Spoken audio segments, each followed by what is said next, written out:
দল দিয়ে এমপি মন্ত্রী প্রশাসক দলের আন্ডারেই সবাই আমরা দলের আন্ডারে আমরা সবাই যদি হয়ে থাকি তাহলে ওরা যদি না হয় তাহলে আগামী দিনে আমাদেরকে জনগণ জবাব দিয়ে দেবে এটা আমাদের করার কিছু আমরা একটু পাইনি, আমরা একটু কষ্ট করে বলবেন।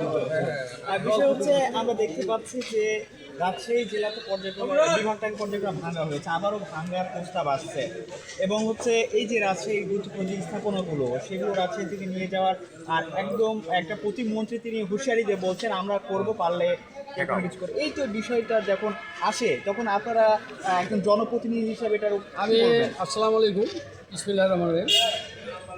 বাংলাদেশ সরকার বর্তমানে বাংলাদেশ জাতীয়তাবাদী সরকার জনাব তারেক রহমানকে আমি স্মরণ করছি যে রাজশাহীবাসীর পক্ষ থেকে যে আমরা চাই যে বিভাগীয় অফিসকে যেভাবে স্থানান্তর করার জন্য চেষ্টা করছে বগুড়াবাসী, এটা একটা নিহত অন্যায় কাজ, গণতন্ত্র বহির্ভূত কাজ ও অন্যায় কাজ।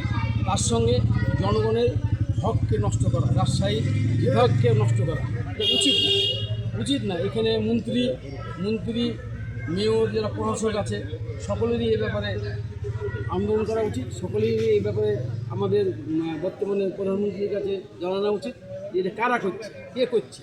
এটা কাগজ কলমে দেখছি কিন্তু আমরা তো আমাদের চেয়ারে আমাদের দেশের প্রধানমন্ত্রী তো কোনো বক্তব্য শুনেনি অর্থাৎ আমরা তো এই প্রধানমন্ত্রীর বক্তব্য না শুনে তো সঠিক খবরটা বলতে পারছি না। আমরা চাই যে রাজশাহীর জন্য এখান থেকে রাজশাহী থেকে কোনো জিনিস যদি নিয়ে বগুড়া চলে যায় টোটাল বিএনপি ক্ষতিগ্রস্ত হতে পারে। তার সঙ্গে সঙ্গে যারা ইয়েরা আছে, মন্ত্রী আছে, যারা প্রশাসক আছে, এরাও ক্ষতিগ্রস্ত করবে, যাকে বিএনপি এখানে রাজশাহীতে ধ্বংস হয়ে যাবে। যে আমরা এই বিভাগীয় অফিসকে বিভাগীয় শহরকে না রাখতে পারি, এই ব্যাপারে আমরা যদি পদক্ষেপ না রাখি তাহলে আমরা কিন্তু কখনো রাজনীতিতে রাজশাহীতে টিকতে পারবো না।